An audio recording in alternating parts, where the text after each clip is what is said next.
Bien, bonsoir à toutes et à tous. Voilà déjà 4 ans que l'INA travaille à l'élaboration de lundi de l'INA avec les étudiantes et les étudiants du département médiation culturelle de l'université Sorbonne Nouvelle, sous la responsabilité de Marc Boissonnat. Alors à travers les lundis de l'INA, je vous le rappelle, l'INA invite des spécialistes, chercheurs ou experts issus de la société civile à commenter des archives audiovisuelles pour mieux comprendre les débats qui traversent notre société. Et comme à chaque fois, c'est un grand plaisir de découvrir l'engagement des étudiantes et des étudiants dans cette réflexion, de découvrir aussi la variété, la richesse de leurs propositions. Merci donc à Isa Dubreuil, Chloé Fayette, Manon Marie et Adèle Triol qui nous ont proposé la thématique passionnante que nous allons aborder ce soir, qui ont invité les intervenants, qui ont participé aux recherches de documents et à la sélection des archives avec notre documentaliste. Alors nous allons donc investir ce soir des lieux de sociabilité nocturne queer, entre espaces festifs, espaces de rencontre, mais aussi lieux refuges, lieux d'entraide et de lutte. Avec Marianne Bidon, géographe et maîtresse de conférences à l'Institut de démographie de l'Université Paris 1 Panthéon-Sorbonne, dont les travaux portent sur les questions de genre et de sexualité des quartiers gays. Et avec Cassandre, streamer sur la plateforme Twitch et militant LGBTQIA+. Alors avant de laisser la parole à nos invités et aux modératrices, Essa, Chloé et Adèle, un grand merci à Marc Boissonnade et à la Sorbonne Nouvelle qui nous accueille pour la première fois sur son campus dans ce bel amphithéâtre. À Catherine Gonard pour la coordination, à Isabelle Gallès, notre documentaliste, à l'équipe technique présente ce soir et plus particulièrement Jean-Michel Briard pour le montage et la technique, à Élodie Roblin et Isabelle Sérix pour l'organisation administrative. Je vous souhaite une excellente soirée et je vous laisse la parole. Bonsoir, merci à vous d'être là ce soir, merci à Marianne et à Cassandre d'être là aussi, et merci à l'INA de nous permettre de faire cet événement aujourd'hui et au Master de médiation culturelle aussi dans lequel on a organisé cet événement. Du coup, comme on vous l'a dit, on travaille sur les espaces festifs aujourd'hui de rencontres, mais aussi lieux de refuge, d'entraide et de lutte. La nuit semble avoir participé au développement des communautés et des sociabilités queer. En même temps, si on a souhaité s'intéresser au milieu de la nuit par le biais des archives, c'est aussi pour interroger et remettre en question ce que les images nous montrent généralement. Donc des lieux festifs, joyeux et libérateurs. Certes, ils existent de cette façon, mais ces espaces sont aussi des lieux de militantisme et de lutte qui apparaissent dans un contexte de forte répression des communautés LGBT+.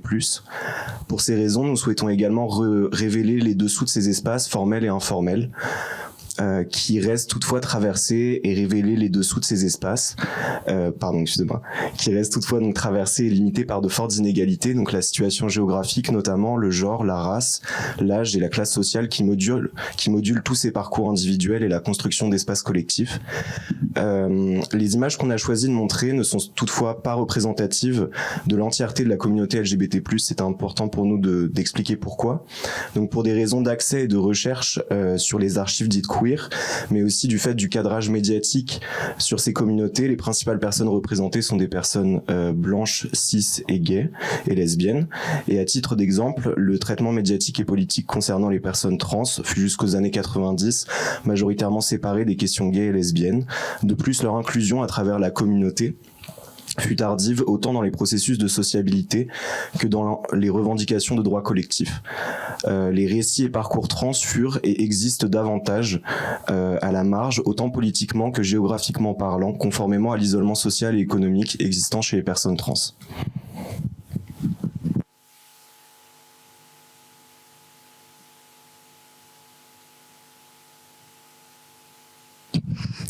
Désolée. Donc pour commencer la table ronde, on va visionner une première sélection d'archives. Et cette première sélection, elle va nous permettre d'aborder l'avènement de certains espaces de nuit donc dédiés aux communautés LGBT+, leur rôle et leur place dans la formation de la communauté LGBT+.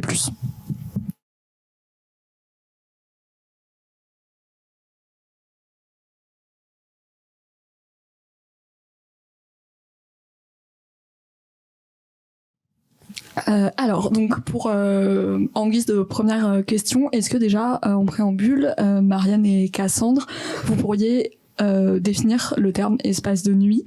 Et voilà, enfin rapidement pour que ce soit bien clair.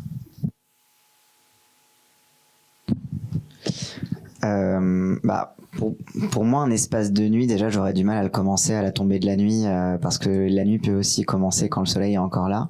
Et je dirais que c'est avant tout un espace tiers qui échappe à la fois à la reproduction et au loisir, dans le sens où c'est quand on est sorti du travail, quand les enfants sont couchés, etc., etc. Donc c'est cet espace tiers un peu, oui, qui échappe à tout ça. Voilà, c'est une description un peu négative, mais je sais pas si... Je vais faire la même définition. La nuit, on a souvent l'image de il fait nuit, donc par opposition au jour, c'est le temps cosmique et effectivement cette dimension astronomique. Or, ce que montrent bien les pays scandinaves notamment, puisqu'ils ont une durée de la nuit en été ou en hiver qui est extrêmement variable, c'est que c'est plus le temps social qui va être important, c'est-à-dire un temps libéré des contraintes professionnelles, des contraintes familiales, et donc un espace à soi, un espace pour soi où effectivement on va pouvoir se consacrer à des rencontres, des dimensions festives, la sociabilité, les rencontres amoureuses, la sexualité, etc. Et c'était intéressant justement ce fameux événement qui a pendant très longtemps a marqué une génération, qui était ce rendez-vous du dimanche à 5h. Et pas du tout en soirée ou la nuit. Et il explique très bien les raisons pour lesquelles ce moment-là était en fait très opportun. Et ce qui était intéressant, qui n'était pas dit dans le reportage, c'est aussi les croisements et les frottements que ça implique entre quand les personnes qui fréquentaient ce moment-là partaient à 11h et qui croisaient d'autres populations qui arrivaient. Ça crée un peu des frictions. Donc là aussi, on voit que le rapport à la nuit, c'est pas forcément les mêmes populations qui s'y engagent avec les mêmes caractéristiques. Donc on observe à partir des années 1970 des lieux qu'on peut qualifier d'espaces de nuit spécifiques aux communautés queer qui vont commencer à se développer. Est-ce qu'on pourrait revenir sur pourquoi de tels lieux apparaissent et quelle peut-être typologie, puisque là dans les archives on a pu voir différentes choses.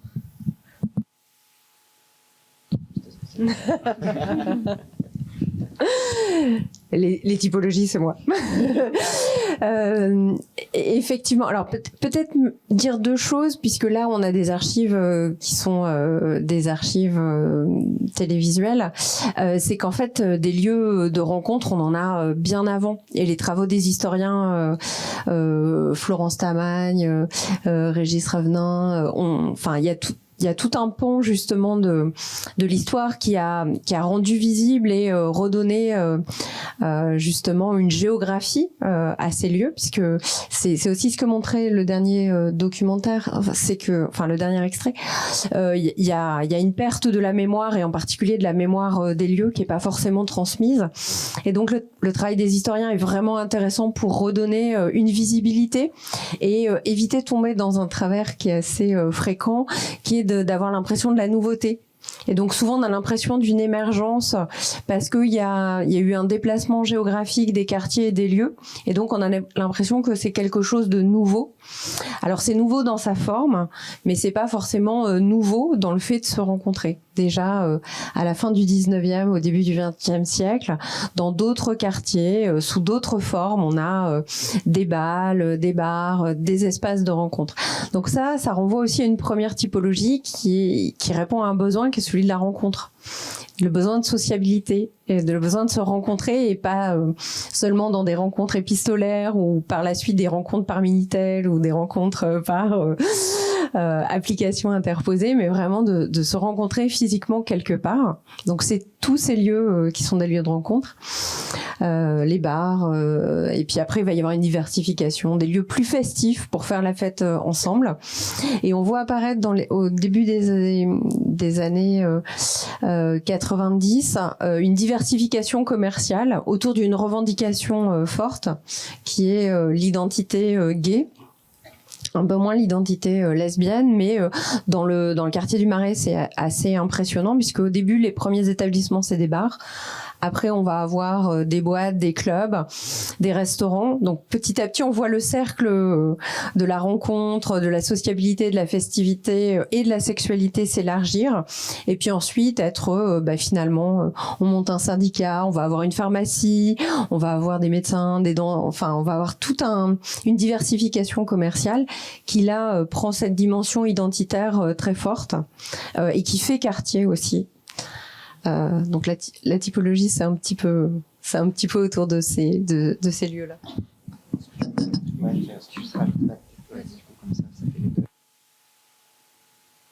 Je voudrais aussi ajouter à ça, c'est que le lien aussi avec la répression, c'est que globalement, traditionnellement, quand on parle de la répression de l'homosexualité en France, on parle de la loi de Pétain, du coup, qui modifie la majorité sexuelle pour les relations sexuelles homosexuelles, et l'amendement Mirguet à la loi sur les fléaux sociaux, qui qualifie du coup l'homosexualité comme un fléau social dont il faut réprimer la diffusion au même titre que l'alcoolisme, la prostitution, etc., etc. Mais avant ça, on a des espaces finalement qui sont c'est-à-dire que il y a une certaine répression policière. Il y a des gens qui sont arrêtés pour attenter à la pudeur avant les années 40 et 60. Mais c'est une existence, en fait, des personnes gays, lesbiennes, on peut parler de trans aussi, même si c'est un peu précoce à l'époque, qui sont, en fait, une existence un peu interstitielle. C'est-à-dire qu'on va avoir des lieux, par exemple, on va avoir le quartier Saint-Germain-des-Prés, par exemple, mais qui est aussi parce que c'est un lieu où il y a les intellectuels, où il y a aussi toute une vie, en fait, intellectuelle, sociale, musicale qui se joue, et en fait il y a une présence dans ce bain de culture là aussi d'une population homosexuelle. Il y a aussi d'autres endroits, je pense par exemple Pigalle, qui donc avant le Marais était un petit peu le quartier homosexuel. Eh bien c'est parce que c'était dans le 2e et le 9e arrondissement qu'il y avait le plus de maisons de tolérance, donc de maisons de prostitution dans lesquelles même si ce n'était pas officiel, on retrouvait aussi de la prostitution homosexuelle, principalement masculine.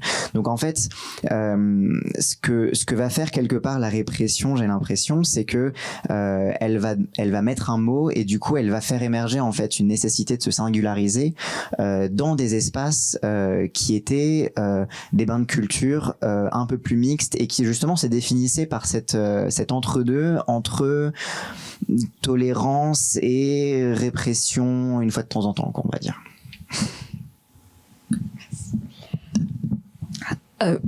Donc dans les archives qu'on a vues, on voit beaucoup d'images de fêtes, mais il y a aussi un terme qui revient plusieurs fois, qui est le terme de ghetto.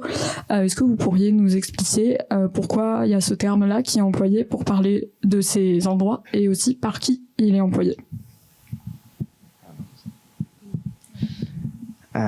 Alors, le terme de ghetto, il est employé un petit peu par beaucoup de monde, parce qu'en fait, ça revient à la grande thématique, en fait, du communautarisme et de la question de les communautés qui viennent faire concurrence à l'unité de la nation, typiquement. Mais le terme de ghetto, ce qui est intéressant, c'est qu'il est utilisé à la fois par des militants homosexuels et à la fois par justement des réactionnaires qui vont fustiger ce communautarisme, justement. Moi, le terme de ghetto, personnellement, je l'ai beaucoup vu dans la bouche et dans l'écriture de gens du Front homosexuel d'Action révolutionnaire, qui justement revendiquer justement une désintégration. Voilà, on ne veut pas l'intégration dans la société, on veut la désintégration de la société hétéropatriarcale, et du coup il tenait le ghetto précisément en horreur, puisque le ghetto c'était un peu cette modalité entre deux, d'une acceptation sous condition, c'était Guy Game notamment, du Front homosexuel d'Action révolutionnaire, qui parlait beaucoup de sa hantise, donc à l'époque de Pigalle, mais ensuite c'est devenu le Marais, d'un ghetto gay, ou alors on sort avec des amis gays, on va à la boulangerie, on va acheter son pain avec des amis gays, et puis on a des flics gays pour nous protéger, et avec donc cette tension un petit peu finalement entre tant de l'intérieur que de l'extérieur, justement une intégration sous condition. Une promesse un petit peu de on va quand même marquer une différence, hein.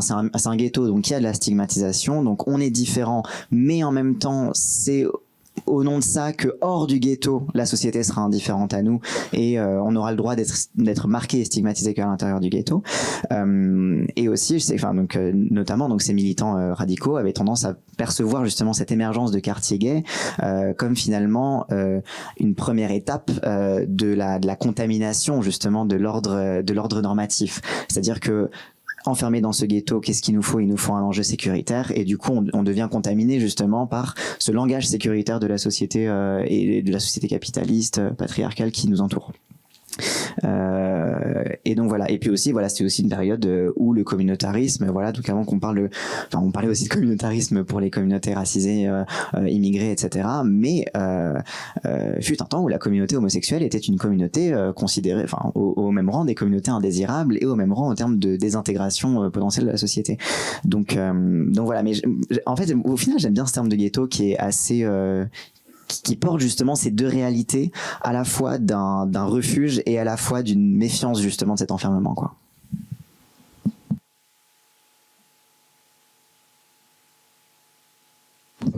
Je vais essayer d'être rapide. Ce qui est intéressant, effectivement, c'est de voir qu'il y a une récupération du terme, et donc il y a un usage vernaculaire du terme. Et ça se voyait notamment dans les annonces de drague en disant hors ghetto.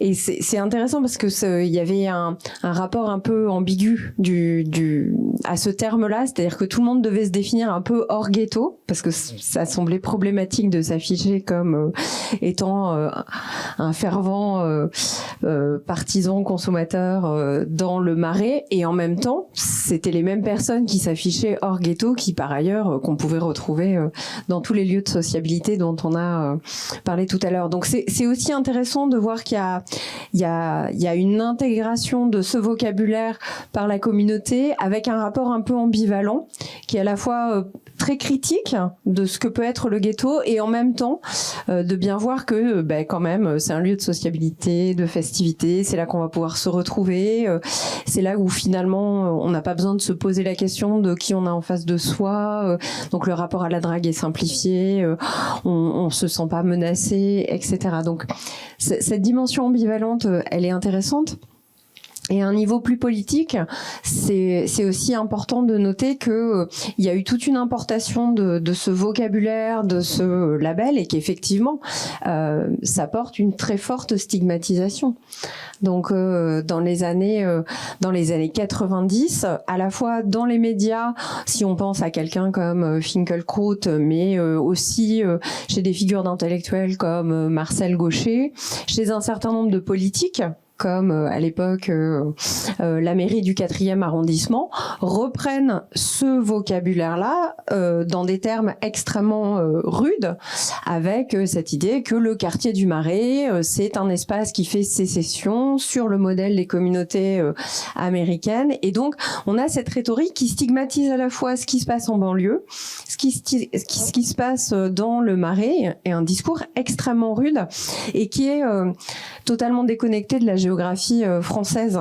C'est ça qui est intéressant, c'est-à-dire qu'on importe vraiment ce terme de ghetto qui est issu de la sociologie urbaine de l'école de Chicago, qui correspond pas vraiment à la géographie, en tout cas au sens résidentiel du Marais, parce qu'effectivement, c'est pas parce qu'il y a une implantation commerciale que toutes les personnes qui fréquentent ces lieux vivent sur place. Certains, oui, parce qu'ils en ont les moyens, mais la majorité d'entre eux vivent dans d'autres arrondissements, voire en banlieue, voire même dans d'autres communes, dans d'autres régions. Donc, il y a vraiment une attractivité qui est bien plus large que juste les résidents du quartier. Et en fait, il y a cette espèce de panique morale autour de ce lieu-là, mais c'est aussi une manière de le stigmatiser. Et la question de la captation de ce terme est intéressante parce que justement, elle montre comment dans la société française, on a une vraie difficulté à penser déconcentration spatiale et déconcentration commerciale et des formes relationnelles qui sont sur le mode de la communauté. C'est-à-dire qu'en fait, personne ne dirait à la même époque que le 16e arrondissement est un ghetto de riches, que le cercle interallié c'est un ghetto de gens qui sont des lobbyistes, etc. Donc on voit bien que les modalités relationnelles qui font que les personnes ont des liens par rapport à des affinités, par rapport à du commun, eh ben c'est fortement stigmatisé quand il s'agit de populations qui sont reléguées, ségrégées spatialement, comme effectivement les banlieues, ou alors effectivement effectivement dans ces espaces-là, parce qu'effectivement la visibilité des gays et des lesbiennes, elle pose problème. En fait, elle est acceptée et tolérable tant qu'elle dépasse pas le seuil de la maison, mais dès que elle devient une revendication politique, ça devient problématique. Et ça fait une très bonne transition avec ma prochaine question, puisque vous parlez de revendications politiques. Donc dans les archives qu'on a vues, on a des espaces qui apparaissent quand même beaucoup comme des lieux de joie et de fête, mais on a aussi une personne dans les archives qui dit, je cite, qu'il faut être militant pour gérer un bar gay ou lesbien. Donc c'est une question quand même qui semble très présente. Est-ce que c'est vrai qu'il faut être militant pour gérer un bar gay ou lesbien, et si c'est vrai, pour quelles raisons? J'ai envie de dire ça dépend où et quand.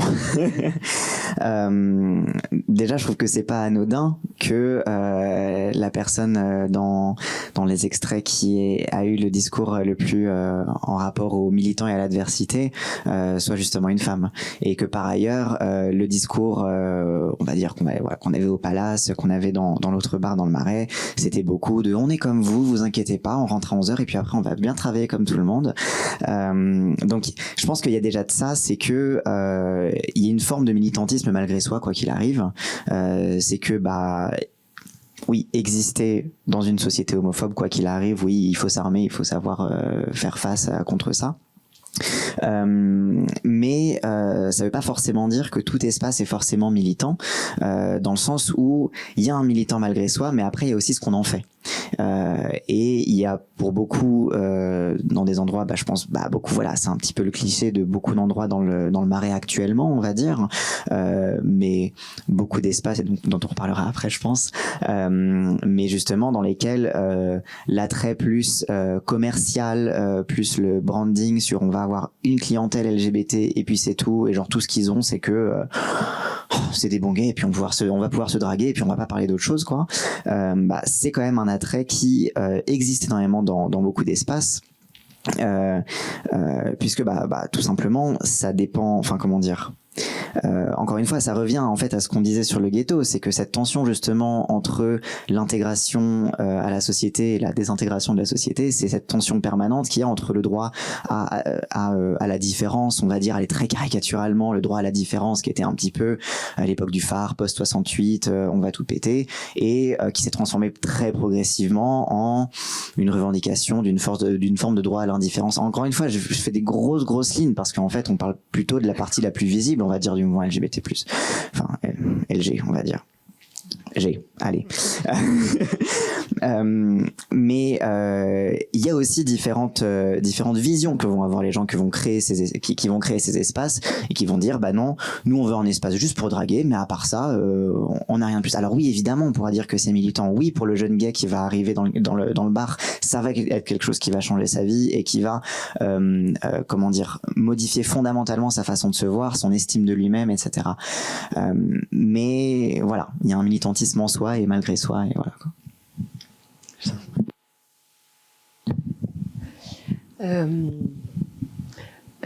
C'était quoi Je peux répondre à la non, question. oui, par rapport à la. Est-ce qu'il faut être militant par rapport à ce témoignage? C'est une patronne d'établissement que j'avais rencontrée, et ce qui est intéressant, c'est que son bar a fermé, et au moment où moi je suivais un peu effectivement l'évolution de ces lieux-là, chaque fois qu'il y avait un bar lesbien qui ouvrait, je me dis ouais, ça... et en fait 6 mois après il y en a un autre qui fermait, et on avait comme ça une espèce d'équilibre autour de 5 bars, enfin 5-6 bars, c'était très fluctuant, mais en fait, on voyait bien qu'il y avait une difficulté à atteindre l'équivalent de ce qu'étaient les bars gays, où à l'époque, on était à plus de 35 lieux. On sentait qu'il y avait, il y a des sociabilités, il y a des modèles économiques qui marchaient pas du tout de la même manière.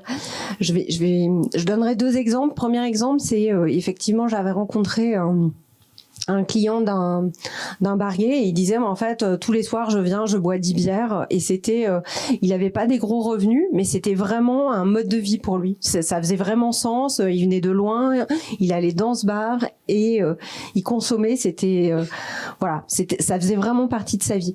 Inversement, moi, j'ai rencontré des femmes qui disaient, il y avait quelque chose d'un peu problématique dans le fait de fréquenter des bars, et notamment dans la consommation d'alcool. Avec ce discours qui était, alors, elle consommait de l'alcool, mais il y avait toujours cette peur, cette stigmatisation de dire en fait il y a l'alcoolisme qui et donc il y avait un contrôle sur l'alcool, ou en tout cas de ce qui pouvait être perçu de la consommation d'alcool, qui était pas du tout le même rapport que les gays, et ça avait un impact économique pour le modèle de ces établissements. Et donc quand j'avais rencontré cette patronne, elle m'avait dit en fait c'est un lieu hyper important, notamment pour les jeunes lesbiennes qui arrivent, notamment si elles viennent de province. Enfin, voilà, on leur ouvre un monde. Mais par contre, souvent, elles viennent, elles rencontrent quelqu'un, elles disparaissent, et on sait que quand elle revient, c'est qu'en fait, voilà. Et je trouvais ça assez significatif, là où effectivement, dans les bars gays, finalement, les rencontres avec les ex étaient moins sensibles, et il pouvait y avoir cette fréquence et cette récurrence. Donc, je pense que quand elle disait militante, c'était un vrai sens, c'est-à-dire de créer un lieu, le porter, toute l'adversité que ça représente, et aussi, moi c'était rigolo parce que quand on a fait l'entretien, elle m'a fait une leçon de prévention sexuelle. C'était c'était assez intéressant, et je sentais que c'était ça qui la faisait vibrer aussi, c'est-à-dire de transmettre des choses aux jeunes générations. Donc je pense que chez elle, la question du militantisme, elle était vraiment incarnée, c'est-à-dire économiquement c'était compliqué, et puis il y avait cet engagement extrêmement fort où elle avait une vision de son rôle bien plus large que des patrons d'établissements qui, eux, par contre, avaient une vision hyper mercantile sur les implantations qui vont bien, changer la déco, aller prendre le pouls de ce qui se passe à Londres, à New York, à Amsterdam pour ramener les bonnes idées, parce que il y avait un coût commercial à faire. Donc les logiques étaient pas du tout les mêmes. Moi, je voulais rajouter un dernier truc pour faire le lien aussi avec la troisième archive. C'est que aussi, il y a un ancrage militant aussi de la communauté lesbienne qui est même pas que un militantisme lesbien, mais tout simplement un militantisme féministe. On le voit très bien dans la troisième archive avec, de retrouver l'ancien lieu du MLF de Toulouse, etc. Et qui a pu aussi être à l'origine parfois de désaccords aussi à l'intérieur. Moi, je pense beaucoup, encore une fois, je vais reciter le Front homosexuel d'Action révolutionnaire, mais ça a été beaucoup une question sur laquelle il y a eu un énorme un petit déchirement en fait entre les lesbiennes et les gays sur la question de vous êtes bien gentils les gays, mais vous êtes là que pour baiser, alors que nous on est là pour militer, et du coup, ce truc là où il y a aussi cet ancrage du militantisme féministe dans la communauté lesbienne qui fait aussi que forcément tu réfléchis pas de la même façon quand tu ouvres un bar lesbien que quand tu ouvres un bar gay. Donc dans la première partie, on a pu voir l'importance du développement des lieux collectifs. Pourtant, la géographie de la nuit ne s'arrête pas seulement aux bars dansants ou au commerce, ainsi qu'aux lieux de réunion. On tenait à élargir en fait ces différents espaces à des espaces qui sont plus informels et qui sont tout aussi cruciaux dans le développement d'une partie des sociabilités et des lieux de rencontre, notamment chez certains membres de la communauté LGBT+. Voilà, et du coup on passe à la deuxième partie.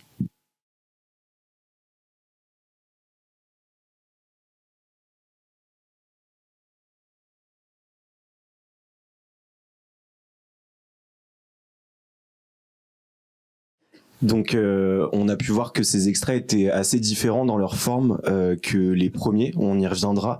Ils relèvent d'autres formes de sociabilité qui apparaissent la nuit dans l'espace public, et en même temps ils n'en montrent pas certaines qui ne sont pas captées par les images ou par les micros, donc comme les salons lesbiens par exemple. Déjà, pourquoi et comment ces types de lieux de cruising se sont développés, et est-ce que vous pourriez expliquer aussi ce que c'est le cruising ? Bah déjà très très vite fait, le cruising c'est tout ce qui a trait en fait à la drague dans un espace physique, c'est-à-dire que ça va pas être la drague en ligne ou la drague voilà, c'est en fait tout ce qui va être de l'ordre des modalités, de voilà qu'est-ce que tu fais quand tu arrives dans un espace où tu sais que les gens sont là pour ça, que les gens qui sont pas là pour ça savent pas que vous êtes là pour ça, et donc quels petits codes vont être mis en place pour signifier que vous êtes là pour ça. Donc bon, il y a eu évidemment, ils ont parlé des Tuileries, on peut aussi penser dans certains endroits les plages, les remparts dans certaines villes, etc. Voilà, c'est des lieux physiques de drague. Et pourquoi ça s'est développé Peut-être comment ça s'est développé et ça répondait à quoi en fait comme besoin? Alors, pour donner un exemple assez alors bon, déjà il y a la question que en effet, comme ça a été souligné dans une des archives audio, c'est quand c'est pas possible à la maison, notamment bon, les Tuileries, ça fait des années, même à la Belle Époque, c'était un espace de rencontre et même de prostitution comme ça, où des rapports de police horrifiés parlaient d'un gentilhomme qui avait pris un éphèbe sur des chaises en plein milieu du parc, enfin bref. Donc bon, mais en fait c'est tous les espaces dans lesquels tout ce qui a attrait à la vie domestique, donc à la vie de famille, etc., ne peut pas rentrer dedans en fait. Donc c'est les espaces où tu vas parce que t'as pas le choix, parce que tu pourrais pas justifier de louer une chambre parce que ce serait trop inconcevable, parce que je sais pas, tu veux pas, enfin voilà, parce que t'as pas la thune d'aller dans un bordel ou etc., etc. Donc en fait, c'est les espaces par défaut de la rencontre. Alors bon, c'est principalement des espaces masculins, bien sûr, on va y revenir. Mais donc voilà, et c'est ce qui fait aussi que c'est des lieux publics, c'est parce que c'est l'opposition justement d'un espace privé qui est un espace domestique, qui est encore quand même beaucoup un espace familial. Je pense encore une fois à mes exemples de la Belle Époque, mais pas que, mais aussi tout simplement je sais que voilà, quand on est encore jeune et qu'on découvre notre sexualité, qu'on est encore chez nos parents, c'est l'espace par essence où t'es derrière un buisson et tu sais que tu pourrais être planqué et que t'as pas à justifier auprès de tes parents, quoi. Il y a un rapport à l'anonymat aussi dans ce type d'espace, au placard, qui peut permettre en tout cas aussi cette question-là de l'anonymat. Est-ce que tu veux réagir? Je vais peut-être ajouter deux choses. Ça a été bien dit dans les extraits, c'est aussi la dimension complètement érotique de la morphologie des lieux. C'est-à-dire que il y a une autre dimension liée à la fois à l'absence de lumière, ou au contraire des jeux de lumière, sur le fait d'être dans un chantier, le fait d'être dans des interstices. Donc ça participe vraiment aussi d'une dimension du désir et de l'érotique qui est extrêmement importante. Les odeurs, donc il y a toute cette expérience sensorielle qui participe de l'expérience. Il y a aussi une configuration particulière d'un certain nombre de lieux à proximité des gares, les parkings les aires d'autoroute, etc. C'est aussi des espaces de passage, de circulation. Donc ça favorise aussi le fait la fugacité et cette potentialité qui émerge à un moment donné. Et ça permet de justifier à la police que tu es là potentiellement pour autre chose aussi. Oui, voilà. Et c'est exactement ça avec les tasses, par exemple. Effectivement, le fait d'être dans les toilettes publiques avec le pantalon baissé, oui, mais en fait c'est facile à justifier. Donc il y a un jeu comme ça qui à la fois relève d'une érotique du lieu, de quelque chose d'interdit, et en même temps, si on fait face à devoir justifier, il y a des formes de justification qui peuvent émerger. Et le travail de Lud Humphrey, qui avait fait une ethnographie des toilettes publiques aux États-Unis, était vraiment intéressante à ce titre. C'est-à-dire que les moments de fréquentation, c'était à la sortie du travail, avant de rentrer chez soi, parce que pour le coup, on pouvait occuper cet espace-temps. Donc les personnes arrivaient en voiture, s'arrêtaient dans les toilettes publiques et ensuite rentraient chez elles. Et c'est ensuite en faisant, après avoir relevé les plaques d'immatriculation et récupéré auprès de la police les adresses des personnes, en faisant des enquêtes, qui s'étaient rendu compte que que les 3/4 des personnes qui fréquentaient les TAS étaient avec un statut de étant en couple hétérosexuel, alors qu'en fait c'était vraiment des personnes qui fréquentaient fortement ce lieu-là. Donc ça permet dans la pratique érotique et la sexualité d'avoir des marges de liberté et d'échapper à ce contrôle social fort. On entend beaucoup dans ces différents extraits qu'on a pu voir des adjectifs négatifs, donc on a pu entendre sordide, dégoûtant, triste, qui semblent opposer ces lieux à d'autres qui seraient alors perçus comme plus acceptables. Et ensuite, après, ce qu'on trouvait aussi extrêmement intéressant dans ces archives-là qu'on a regardées dans cette deuxième partie, c'est le fait que ça soit surtout des archives qui soient audio. On voit beaucoup moins de choses qui sont représentées visuellement. Donc, selon vous, cette opposition et ce manque d'image, est-ce qu'ils traduisent une acceptabilité qui va être différente ? Bah oui, une acceptabilité différente, bien évidemment, en premier lieu parce que c'est illégal, que l'attentat à la pudeur est jamais très loin. Ce qui est intéressant, ce que j'ai beaucoup aimé dans ces extraits, c'était à la fois que Morandini qui dit c'est sordide, bon bref, et derrière le gars de Guépier, je me rappelle plus comment il s'appelle, qui dit non mais Pasolini aussi dragué dans des tasses. C'était que, enfin, et aussi l'autre truc, c'était du coup dans une des archives audio, c'est Lionel Soukaz qui parle, donc qui était un militant du Front homosexuel d'Action révolutionnaire et qui avait produit un film avec Guy Hockenheim qui s'appelle Rasdep. Donc c'est le Verlan de pédéraste, sur un peu l'histoire un petit peu de l'homosexualité, et notamment la dernière partie du film décrit exactement la déambulation dont il parle, décrit exactement donc deux personnes qui se rencontrent dans ce bar-là, le Royal Opera, qui de jour est un bar tout ce qu'il y a de plus normal, et puis la nuit on voit Copie aussi dans le film, c'est marrant, et puis ils descendent progressivement, ils vont aux Tuileries, ils finissent sur les quais, etc. Enfin bref, et c'est vrai que c'est la seule image que j'ai vue en fait de ce genre de ce genre de déambulation, parce que c'est par définition en fait c'est quelque chose qui doit échapper au regard extérieur. Alors bon, sauf dans les tasses où les gens y perçaient des trous pour pouvoir se regarder. D'ailleurs c'est assez rigolo, au début c'était en bois, alors du coup ils perçaient des trous et après ils ont foutu des trucs en fonte, ils sont arrivés quelques mois plus tard, les trous étaient de retour. Donc bien sûr c'est échapper au regard, donc bien évidemment qu'il n'y aura pas d'image, il n'y aura pas de photo de tout ça. Mais cela dit, cet aspect du sordide, moi ce que j'aime beaucoup dans ce que dit Lionel Soukaz, qui est un petit peu de l'ordre du discours politique, mais pas faux non plus, c'est cette question-là du mélange des classes sociales.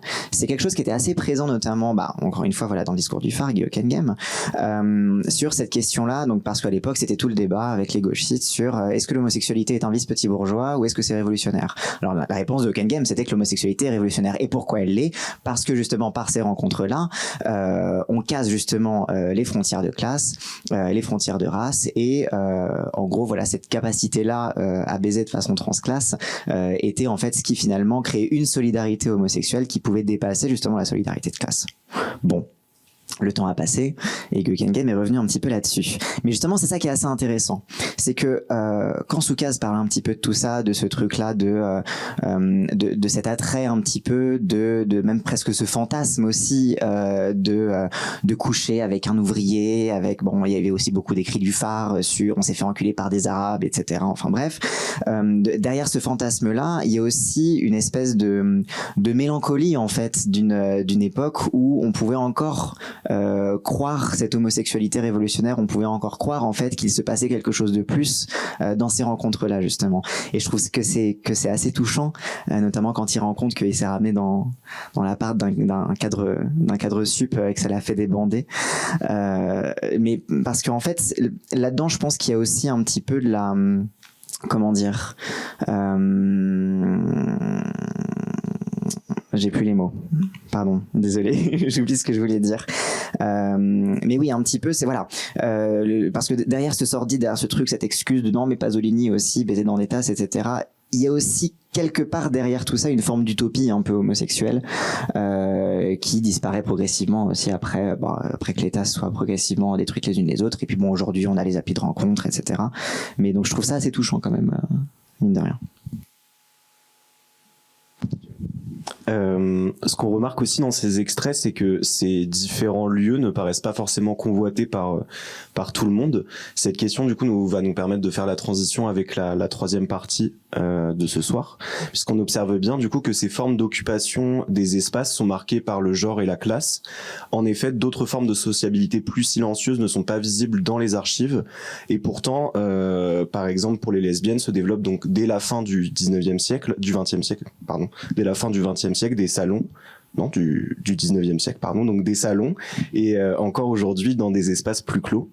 Donc je vais plus vous poser la question à vous, Marianne. Comment se répartit l'inscription de ces espaces selon la sexualité et le genre dans l'espace public et géographique, et ce que peuvent faire les hommes et les femmes ne sont pas égales.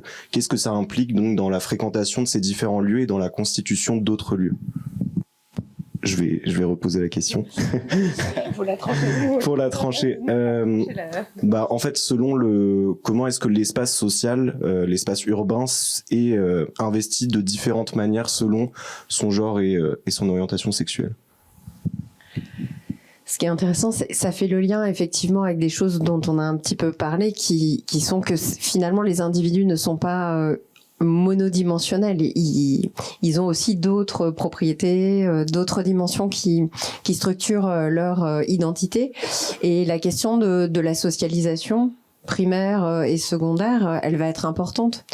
Donc pour les lesbiennes, dans le rapport à l'espace public, il y a aussi quelque chose qui est la manière dont les autres vous perçoivent. Donc vous pouvez très bien avoir une identité, mais les assignations et la manière dont les autres vont vous voir et vous traiter, vous devez aussi le gérer, et c'est toujours un peu compliqué. D'où la question effectivement de la répression dans l'espace public, qui passe par deux modalités, soit la modalité de la drague, donc ça va être le fait d'interroger les personnes sur leur disponibilité sexuelle et de les traiter comme un objet sexuel, donc de la part d'hommes qui sont hétérosexuels.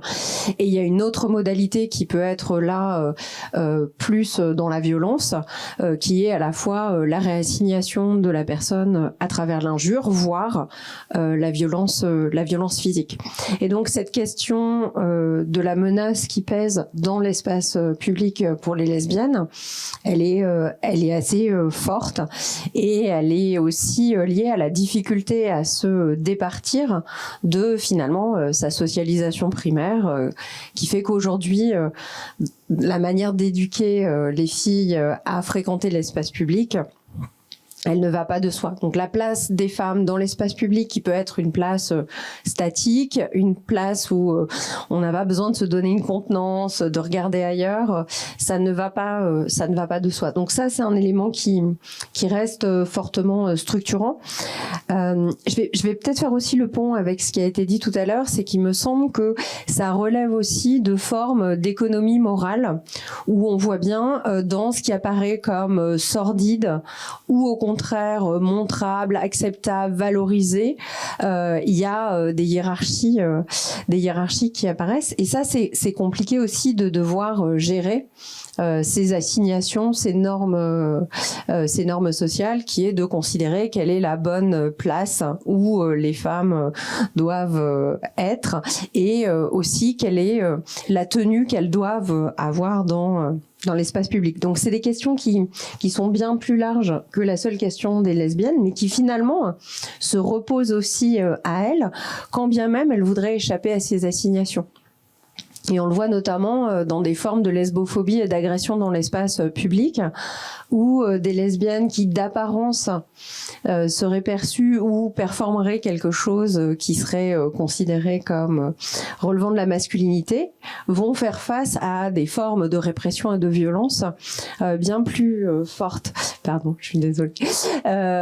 Et ça a des traductions dans le fait de se tenir ou pas par la main dans l'espace public. C'est-à-dire que des femmes qui vont être à peu près du même âge, plutôt jeunes, plutôt d'apparence féminine, il y a presque un refus de les voir en tant que couple, et les personnes vont dire ah c'est des copines ou enfin voilà, en fait presque dénier un statut de couple, de sexualité, de pas vouloir voir pourtant ceux qui se donnent à voir. Et par contre, quand le couple se donne à voir avec quelque chose qui va être plus lisible du point de vue du fait que c'est un couple, là les réactions peuvent être beaucoup plus négatives. Donc ça, je pense que c'est un élément structurant dans le rapport à l'espace public et qui s'inscrit dans quelque chose qui est plus large, qui est que la place des femmes dans l'espace public, encore aujourd'hui, ne va pas de soi et qu'elle renvoie effectivement à des distinctions et des hiérarchisations sociales sur ce qui est légitime, respectable, montrable, ou à l'inverse, qui va renvoyer à quelque chose qui va être réprimé fortement socialement. C'est parfait. Est-ce que tu veux rajouter quelque chose, Cassandre, par rapport à ça? Et du coup, comment est-ce que, dans les espaces qui sont hors des espaces de bar, est-ce qu'il y avait d'autres espaces qui pouvaient être un peu plus confidentiels, lesbiens? Est-ce que c'était des choses qui arrivaient fréquemment? Alors, il y a un espace dont j'ai oublié de parler tout à l'heure dans la typologie et qui l'oubli est pas anodin. C'est qu'en fait, dans toute cette géographie-là, on parle des lieux qui sont en fait des lieux commerciaux, associatifs. On en a un peu parlé à travers Bagdam Café, mais finalement, les associations sont aussi des lieux extrêmement structurants, importants. Et tout à l'heure, avec Catherine, on parlait aussi du séminaire de Françoise Gaspard et Didier Ribon en 2003-2004 à l'EHESS. Enfin, c'était un lieu où il y avait 80-90 personnes. C'était un lieu d'effervescence, mais c'était aussi un lieu de rencontre, de socialisation. Ça a été un lieu extrêmement important. Donc il y a aussi toute une typologie de lieux qui apparaissent pas ici, mais qui sont des lieux importants. Et il y a un dernier type de lieu dont on parle pas, mais c'est logique, c'est les domiciles, les lieux de résidence. Donc effectivement, là on voit bien comment c'est un côté presque anti-érotique, mais à l'inverse, il y a des villes où en apparence on a l'impression qu'il n'y a pas d'association, il n'y a pas de commerce et qu'il se passe rien. Et en fait, quand on parle avec les gens, il y a des sociabilités extrêmement importantes qui se font sur des réseaux privés. Alors, ce qui est compliqué, c'est que faut rentrer dans ces réseaux. C'est-à-dire que si on ne sait pas par qui on peut rentrer dans ce réseau-là, ça reste effectivement parfois très bourgeois dans des lieux où les personnes ont les moyens d'accueillir, de faire des grands dîners, de faire des fêtes, mais aussi dans des lieux plus populaires où il y a toute une vie et une sociabilité très forte, mais qui est assez invisible, parce qu'en fait, elle est référencée nulle part et qu'on n'y a pas forcément accès si on ne connaît pas les bonnes personnes.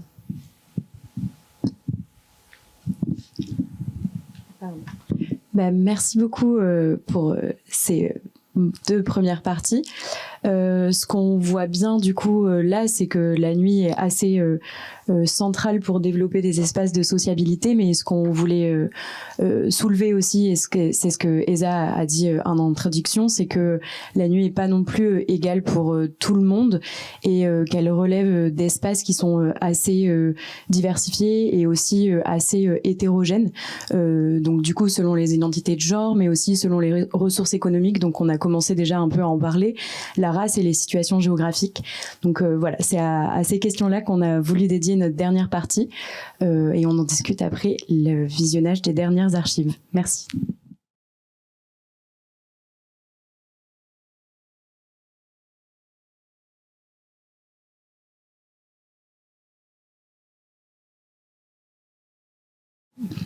Bon, on va reprendre un peu les archives dans l'ordre du coup. Donc d'abord, on voulait revenir un peu sur la question économique qu'on a déjà un peu abordée, justement avec la centralité du Marais. Avec la transformation du Marais en quartier gay, on a l'impression qu'on assiste petit à petit à la création d'un marché économique avec une clientèle, et d'ailleurs le mot il est employé à un moment donné, une clientèle qui est spécifiquement surtout des hommes homosexuels aisés. Et donc on se demandait comment la construction et la médiatisation de ce quartier s'imbriquent de manière très spécifique avec des questions économiques, et comment est-ce que ça semble finalement être réservé à un certain type de personnes, à un certain type de population aussi. Je sais pas qui veut. Je vais commencer. En fait, il y a des dimensions cycliques qui sont, enfin, on en a un peu parlé tout à l'heure quand on regarde tout le XXe siècle. Il y a des quartiers où il y a des émergences qui sont plutôt autour de la bohème artistique. Et puis en fait, ces lieux deviennent, alors à l'époque on disait pas branchés, mais en tout cas ils deviennent extrêmement attractifs parce que c'est l'endroit où il faut être. Et de bohème artistique qui vont attirer un cercle de plus en plus large de personnes, ce qui va faire aussi que les tarifs vont augmenter et que les personnes qui étaient à l'origine vont aller ailleurs, et on a comme ça des cycles. Et puis le lieu qui était branché à un moment donné, 3 ans après, il l'est moins, il se popularise, etc. Et donc on recommence dans un autre quartier, on a des déplacements comme ça, donc effectivement de Montmartre, Montparnasse, le quartier des Tuileries, le Marais. Et puis aujourd'hui, on voit bien aussi les clivages générationnels autour du Marais. Et déjà, enfin moi à la fin des années 2000, quand je faisais ma thèse, il y a plein de jeunes Parisiens qui n'allaient pas dans le Marais. En fait, ils étaient déjà dans d'autres quartiers, dans le 11e, le 20e, etc. Et avec cette idée qu'en gros, c'était les ploucs qui allaient dans le Marais, c'était les touristes, c'était les vieux, mais que les endroits où il fallait être, c'était ailleurs. Donc, ce qui est intéressant, c'est qu'il y a cette dimension cyclique qui est propre des lieux festifs, des lieux commerciaux. Donc, c'est pas spécifique, mais finalement, ça se retrouve. Et le témoignage du président du SNEG était intéressant parce qu'en fait, lui, il a une vision hyper claire des enjeux commerciaux et de la manière dont ça fonctionne en termes de géographie et d'économie. Donc ça, c'est un premier élément. Il y a cette dimension générationnelle, c'est-à-dire comment une génération qui va arriver va se positionner aussi un petit peu différemment par la génération, enfin par rapport à la génération d'avant. Donc parfois il y a des jeux de transmission, de filiation qui est aussi qui ont aussi des dimensions érotiques qui comptent, mais il y a aussi des jeunes qui sont très sur la réserve.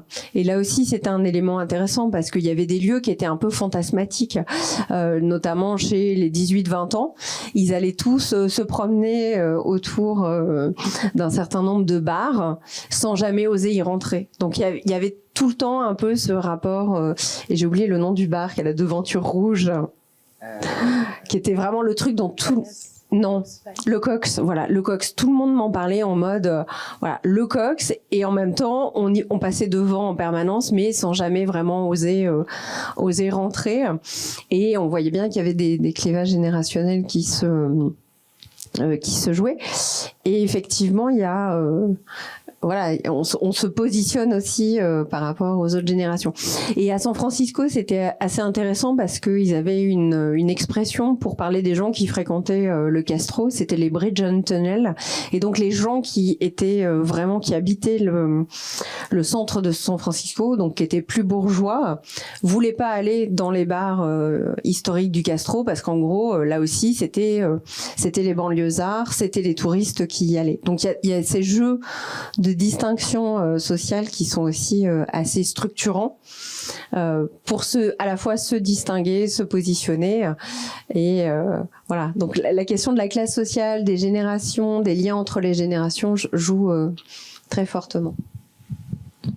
Oui, puis pour rebondir aussi sur ce qu'a dit aussi le président du SNEC dans l'archive, c'est quand il dit bon, on va pas ouvrir un bar gay à la Chapelle parce qu'il n'y a pas d'homosexuels à la Chapelle. Mais non, mais surtout ce qui est assez intéressant là-dedans, c'est aussi un positionnement qui dépend du maintien aussi du ghetto.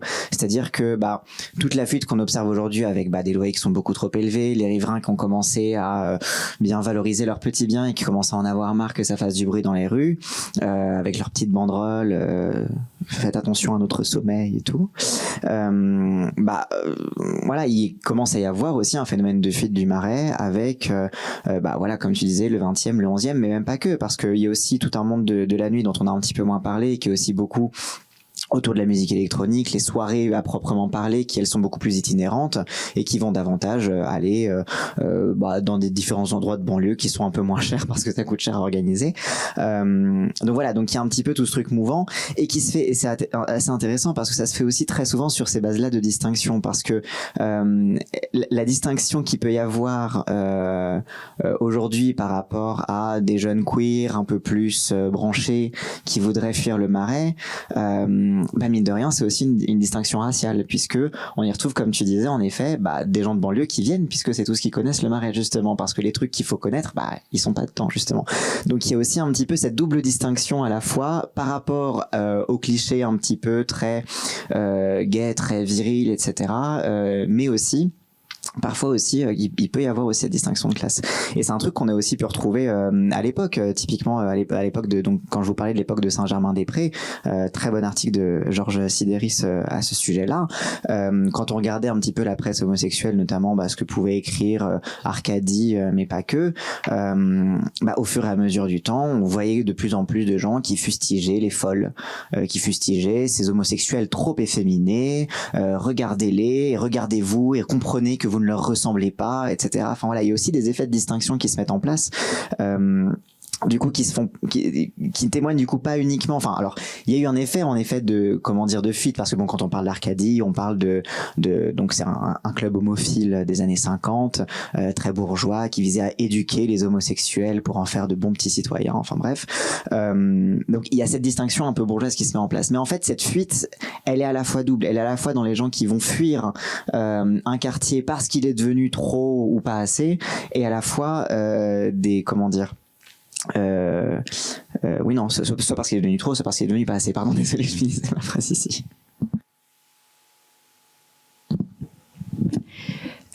Et en même temps, on voit dans ces quartiers-là que ce qu'on a dans l'imaginaire collectif, même si là il y a notamment Élou Lapérin qui parle, c'est beaucoup des hommes homosexuels. Et donc on s'interrogeait justement sur pourquoi est-ce qu'on parle avant tout de quartiers gays. On voit qu'il y a des bars lesbiens qui cohabitent quand même dans ce quartier-là avec des bars gays. Et Lou Lapérin, elle mentionne un peu le paradoxe du fait que l'homosexualité des femmes est jugée plus acceptable et en même temps, elle n'a pas vraiment accès à la même visibilité, alors même qu'il y a des lieux qui existent. Et justement aussi peut-être par rapport à ce qu'on disait tout à l'heure sur la plus grande précarité des femmes qui n'ont pas forcément accès à ces espaces-là.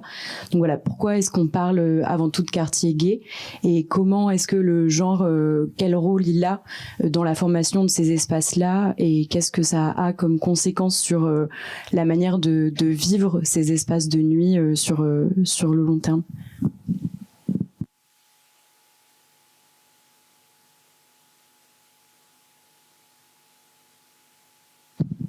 Il n'y a pas proprement parlé effectivement d'équivalent en termes de nombre, de taille, de structuration de quartiers lesbiens, mais il y a quand même il y a parfois des rapprochements, c'est-à-dire qu'il y a un bar qui va ouvrir et puis un bar qui sera pas très loin. Donc il y a quand même à la fois dans le Marais, un peu en marge du Marais, des espaces qui se structurent. Mais ça revient à ce qu'on disait tout à l'heure sur la difficulté de faire vivre ces lieux-là aussi d'un point de vue économique. Après. Enfin, tout à l'heure, j'avais mis en avant, puis c'est quelque chose qui est revenu sur cette différence de socialisation et différentes formes de sociabilité. Mais ce qui est assez intéressant, c'est que Élou Lapérin fait une distinction très stricte entre ce qui, d'un côté, serait les lesbiennes dédiées à l'amour, et puis finalement elles sont en couple, plus ou moins comme les hétéros, et puis les gays, par contre, eux, ils seraient du côté de la sexualité. Là aussi, on trouve quelque chose qui est une distinction assez classique. Quand on fait des grandes enquêtes en population générale sur la sexualité, il y a une difficulté des femmes à parler de leur sexualité dans un registre qui serait purement érotique, de l'ordre du désir, de la sexualité, où il y aurait pas d'engagement affectif. Donc il y a des écarts assez significatifs dans les enquêtes en population générale autour de la sexualité, où finalement les hommes déclarent souvent qu'ils ont des relations sexuelles sans engagement affectif, là où c'est plus difficile à dire pour les femmes. Alors que parfois dans les pratiques c'est plus flou. Et c'est ça qui est intéressant, c'est-à-dire qu'en fait, et Loula Perrin était aussi connue comme une figure qui était aussi une figure désirante. Donc c'est assez intéressant qu'elle se positionne vraiment dans un registre, là aussi, de la respectabilité, qui est de dire, enfin nous on est des grandes amoureuses, et où finalement la question de la sexualité, elle est difficile à visibiliser. Donc en fait, les frontières entre les deux sont peut-être plus floues. Il y avait cette fameuse citation de Foucault qui parlait de, en fait, ce qui fait problème chez le bourgeois, c'est pas la sexualité, c'est les matins heureux. Et c'est en gros quand le couple se réveille le matin et qu'en fait c'est deux hommes heureux. Et en fait c'est assez intéressant parce qu'on voit bien comment on a des assignations à quelque chose qui serait uniquement sexuel du côté du désir et du côté de l'affectif, de l'amour, alors que bon, les frontières sont plus poreuses et c'est ça aussi qui est intéressant. Et en plus, enfin, surtout pour spécifiquement pour les luttes de sociabilité lesbiennes, je trouve que c'est quand même mine de rien paradoxal parce que il y a quelque chose qui est extrêmement présent dans la communauté lesbienne, mais comme on l'a vu dans les premières archives, c'est la création d'espaces tiers et d'espaces, enfin, d'utopie à proprement parler, dans le sens où c'est, enfin, plutôt d'utopie physique, donc c'est plus vraiment des utopies en fait.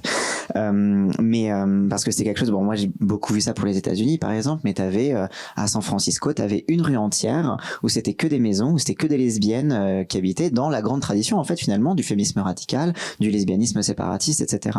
Donc c'est d'autant plus paradoxal que c'est quelque chose qui est quand même assez ancré dans la culture lesbienne que de vouloir créer justement ces lieux alternatifs. Mais ce que je trouve assez intéressant, alors là je vais plutôt parler de mon vécu personnel et de ce que j'ai pu voir, c'est que quand le Marais a commencé à devenir un peu le Gouinistan et que c'était un petit peu le Marais, pardon, le 20e, pardon, a commencé à devenir un peu le Gouinistan, autant pour moi, il y a eu un petit phénomène où pendant 6 mois il y avait un bar où il y avait toutes les lesbiennes y allaient. Et ensuite, ça tournait. C'était un autre bar. Et ensuite, c'était un autre. Et en fait, c'est plutôt cet investissement des espaces qui était constaté, notamment dans le 20e. Mais c'est toujours au niveau de l'institutionnalisation, en fait, que ça pêche. Et je pense que là, on retourne à la répression. Ou tout simplement, quand il y a une querelle de voisinage parce que les voisins vont se plaindre, et ça, d'expérience vécue, les flics vont beaucoup plus vite monter en tension quand ils ont une petite bouche un peu vénère qui leur dit d'agir plutôt que quand c'est un gay très sympathique vraiment qui lui dit bienvenue bien sûr et qui le drague un petit peu au passage et voilà quoi. Donc enfin, mais il y a aussi ces réalités là, bon je le dis sur le ton de la blague, mais qui renvoient aussi voilà à cette répression là, ou alors on parlait tout à l'heure de répression légale, mais qui est pour le coup une répression quotidienne en fait. Et justement, depuis tout à l'heure, on parle quand même, tu l'as souligné, plutôt des lesbiennes et des gays dans la première partie. Au visionnage des archives, et c'est ce que Esa aussi disait en introduction, on remarque que ces espaces festifs, ils semblent être fréquentés presque que par des personnes gays, lesbiennes, cis. Donc on se demandait, en dehors là des archives, quel type d'espace, au fur et à mesure des années aussi, était fréquenté par d'autres personnes minorisées, évidemment dans l'espace public et dans l'espace politique, mais aussi au sein des communautés LGBT+. Donc on pensait notamment aux personnes trans, racisées et précaires. Et quels autres lieux? Est-ce que c'est des lieux forcément différenciés ou est-ce qu'il y a des lieux de réunion? On parlait tout à l'heure de cruising, ça peut paraître cliché, mais c'est matériellement malheureusement assez triste. Les bois, les espaces de prostitution, je pense notamment aux femmes trans, où pendant très très très longtemps, et même d'ailleurs encore un peu aujourd'hui, le seul moyen en fait de pouvoir payer une transition en l'absence de pouvoir être embauché par un patron qui estimera que ça va, c'est pas un outrage à la pudeur que de t'embaucher, c'était voilà, en cas de pépin il y a toujours le tapin comme on disait.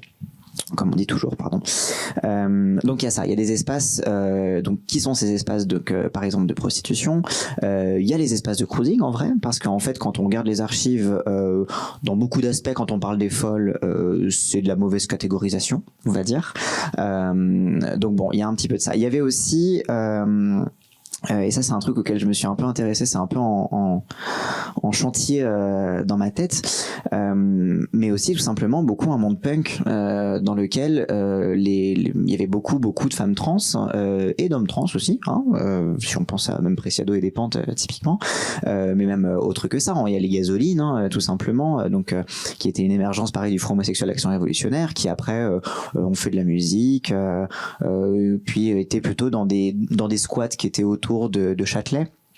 Donc voilà, en fait, je pense que pour retrouver ces sociabilités, ces marginalités là, déjà il faut savoir décoder un peu l'archive, savoir qu'est-ce qui se cache derrière la classification, que ce soit la classification policière, etc. Et aussi rentrer dans d'autres espaces marginaux qui étaient en fait à côté. C'est-à-dire que quand je parle des espaces punk, t'avais beaucoup d'homosexualité et de lesbianisme dans les espaces punk, par exemple. Donc c'était des espaces de marginalité auxquels on ne pense pas quand on pense communauté, et c'est là que la communauté recommence à poser problème justement, et qu'on revient à cette question, à ce problème de la commercialisation de la communauté. Mais il faut commencer à rentrer dans ces espaces-là, et on y trouve un petit peu plus de vie mixte. Mais en fait, cette vie mixte, on la trouve justement hors de la vie ordonnée par les catégories, justement. Quand c'est pas un espace gay, paradoxalement, tu vas retrouver beaucoup plus de gays, lesbiennes et trans qui se retrouvent dans la même soirée parce que la musique est bien, quoi. Et dernier petit point par rapport justement aux archives sur la question de l'opposition qu'il y a un peu même dans le titre d'une des archives de Paris et la province. C'est quelque chose qu'on a peut-être un peu moins traité pendant la table ronde, et on voulait aussi finir par ça. On voit qu'il y en a qui se revendiquent de venir à Paris pour justement avoir recours à l'anonymat, ne pas être reconnu, être masqué. Et en même temps, dans un des autres extraits, on voit bien qu'il y a des personnes de Rennes qui regrettent un peu la disparition progressive de lieux de sociabilité, de fêtes et de rencontres. Donc on se demandait, est-ce qu'on observe une vraie disparité dans l'accès aux espaces selon les lieux géographiques? On l'a vu aussi notamment avec Lourdes et d'autres espaces de rencontres, mais qui sont en même temps réels et parce que il y a peut-être moins de choses que dans les grandes villes. Et qu'est-ce que ça a comme effet sur les parcours et les vécus des personnes qui ont pas forcément accès à cette ville-là? Enfin, est-ce qu'il y a une opposition sur ces lieux géographiques? Là, par contre, c'est très saillant chez les lesbiennes.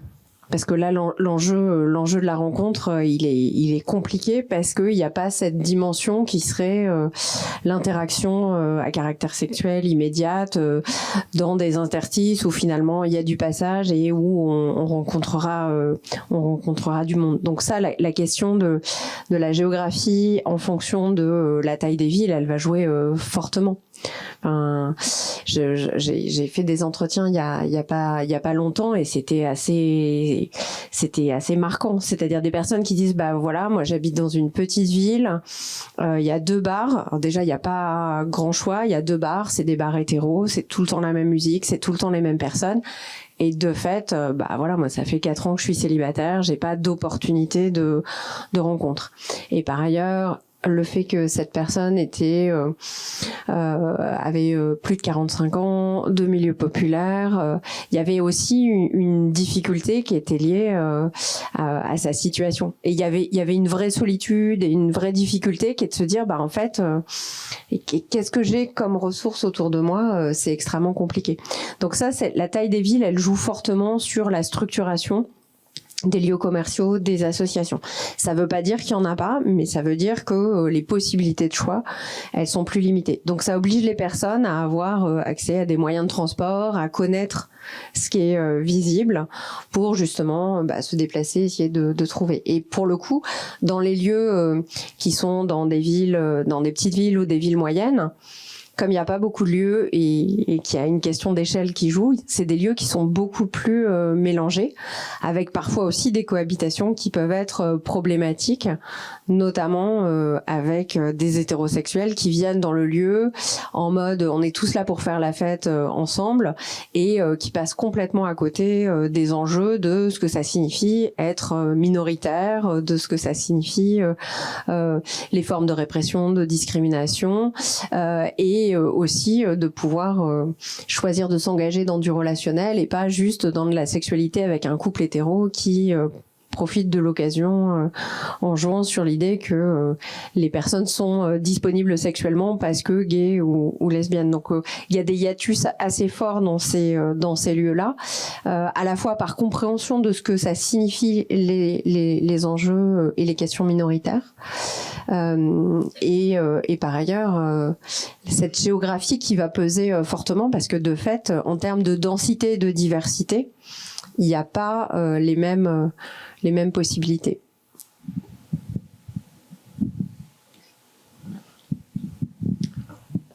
Merci à vous déjà d'avoir été là. Merci à Cassandre et à Marianne. Donc, est-ce que Chloé, tu veux faire une petite conclusion ? Et juste après, du coup, on passe aux questions. Et du coup, ce qu'on fera, c'est que vous pourrez poser différentes questions et on y répondra à la fin. Voilà. Oui, donc du coup, pour faire une très rapide conclusion qui va prendre la forme d'un mot de la fin pour Cassandre et Marianne. Donc là, tout ce qu'on a vu, nous on voulait aussi un peu ramener notre discussion dans ce qui se passe aujourd'hui, et on avait l'impression que aujourd'hui on a des luttes qui semblent plus individuelles et dépolitisées, notamment à cause de ce qu'on a pu voir avec tous les propos sur le Marais, d'une récupération qui peut être commerciale et une forme de normalisation. Donc Cassandre et Marianne, on aurait souhaité que vous nous donniez rapidement un avis sur la question de comment on peut recréer justement des espaces qui soient collectifs aujourd'hui. Et juste après ça, on passera aux questions du public, s'il y en a. Pour commencer, je peindrais pas un tableau totalement négatif non plus sur la dépolitisation, parce qu'il y a toujours eu des gays de droite déjà de base, il y a toujours eu des gays bourgeois. Simplement, il se trouve que oui, ils ont créé des espaces qui ont réussi, quoi. Donc ça saoule. Donc voilà, outre cette petite blague. Je pense que déjà il y a un aspect donc on a assez peu abordé qui est la question du développement des plateformes en ligne, et notamment on a très vite parlé des applis de rencontres, et on voit beaucoup ce développement-là assez déploré par des personnes de la communauté qui considèrent que du coup ça a fait disparaître les bars, ça a fait disparaître une grosse partie de cette vie sociale, cette vie communautaire, et y compris même en termes de que ce soit de prévention tout simplement. Enfin voilà, il y a beaucoup de choses qui ont été un peu je dirais pas détruites, mais on va dire reconfigurées temporairement. Enfin, on espère que la reconfiguration arrive. Mais je pense qu'en tout cas, dans ce développement d'espace en ligne, il y a eu une grosse période de tâtonnement. Il y a eu la période où tout le monde... Bon, ça continue encore, mais où tout le monde se foutait sur la gueule pour savoir qu'est-ce que voulait dire telle étiquette, est-ce que telle identité invalidait telle autre, etc. C'est encore un petit peu le cas. Mais il y a eu des moments de tâtonnement. Ensuite, il y a eu des moments d'émergence d'espace en ligne, je pense, de forums, de trucs qui sont un petit peu plus décentralisés, etc., qui concentre différentes ressources. Je pense, moi je connais beaucoup plus l'auto-organisation trans par exemple, mais des ressources légales, des ressources médicales, etc., des façons de se retrouver, même si on n'a pas forcément de bar, on n'a pas forcément de trucs, etc. Donc il y a quand même des espaces qui se reconfigurent. J'ai pas envie de dire l'avenir c'est Internet, c'est bon, tout est réglé, puisque on vit quand même aussi dans un monde assez matériel. Mais je pense que cette configuration-là, elle se situe aussi progressivement au niveau des espaces physiques. C'est que, mine de rien, par exemple, sur cette question de la dépolitisation, est-ce qu'on peut... Il y a une dépolitisation, certes, il y en a une, mais il y a aussi une repolitisation et une construction aussi de convergence avec d'autres types de luttes, par exemple. Donc on va avoir aussi de plus en plus d'espaces tiers dans lesquels va y avoir ces espaces de lutte antiraciste, de lutte queer, etc., qui vont créer justement cette mixité un petit peu qu'on a un petit peu déplorée. Donc tout évolue, mais j'ai du mal à être pessimiste là-dessus, on va dire. Est-ce que vous voulez dire quelque chose? C'est dur de finir. En fait, l'échange qu'on a eu, j'ai l'impression que c'est un peu la tête de l'iceberg. En fait, c'est la partie visible. C'est effectivement les commerces, les associations, c'est ce qui est le plus visible. Et c'est peut-être dans ce qu'on n'a pas vu, pas perçu, parce que ça ne laisse pas de traces, parce que c'est des modes d'auto-organisation qui sont aussi discrets. Enfin, tout à l'heure, c'est la question des squats. Il y a eu et il y a encore des squats lesbiens à Paris. Mais en fait, on n'en parle pas parce que c'est aussi des lieux qui fonctionnent aussi en n'étant pas placés sur une carte parce que justement, ça leur permet d'échapper à ce contrôle-là et c'est très bien comme ça. Mais pour le coup, on oublie que ces lieux-là, ils existent. Et donc, je pense que c'est peut-être dans cette reconfiguration de lieux qui répondent à d'autres modalités d'organisation que juste des enjeux économiques, d'être économiquement viable, et dont on voit bien qu'ils finissent par être récupérés, puisque au début le Marais, l'argument c'était de dire par rapport justement à ces fameux bars développés qui étaient ces bars de nuit où on rentrait avec, il y avait un œilleton et c'était assez cher. Donc le premier bar du Marais, tout le monde disait c'est génial parce qu'en fait il est ouvert en fin d'après-midi et c'est là où il y a les bières les moins chères de Paris, quoi. Puis aujourd'hui c'est plus vrai. Donc en fait ces reconfigurations, on voit bien qu'elles doivent toujours se rejouer.